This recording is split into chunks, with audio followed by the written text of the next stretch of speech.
He is tired. You went to both conventions. You saw a lot. You did a lot. What was your impression in terms of the RNC and the DNC? I mean, the RNC, there is a singular focus. What do we got to do to get rid of Barack Obama? That's all anyone was talking about. They weren't talking about Romney. They weren't talking about Christie. They weren't talking about Ryan. It was how to get rid of Obama. At the DNC, it was a pep rally.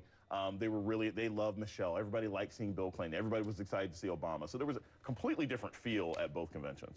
Speaking of Michelle Obama, that really stood out to me in terms of what she said. She's such a powerful speaker.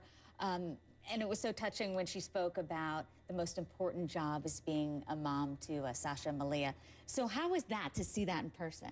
It was amazing. And to compare her to, say, Ann Romney, this is the thing. When Michelle tells a story about, Barack Obama's car was really cheap and, he took one, it was more believable. I mean, when Ann Romney's like, oh, we had to use an old table, as our kitchen table or something, no one believes that sort of thing. So I think Michelle is more believable when she gives that speech, and the audience is in love with her. It was impressive. Did anything surprise you going into this? You've been to conventions before. Anything stand out in particular that maybe you weren't expecting? I wasn't expecting such a major contrast in enthusiasm, right? And this is one of the best indicators. You know how excited people are at the end of a speech?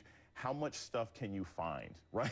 When Obama's done talking, you can't find any posters, you can't find any programs. Because everyone's grabbing Everyone them. wants their souvenirs, right? I probably could have gotten Mitt Romney's tie at the end of his speech. I mean, there was all sorts of things still there. So that was a big difference, and I think I was surprised that so many Republicans spent time talking about themselves and not talking about the candidate. I'm putting you on the spot. Anything positive about the RNC that you're like, wow, that was great? I thought Paul Ryan gave the best speech. I really did. I think Paul Ryan's speech was the best speech any Republican has given to explain their party in about 2 years. Yeah, I agree.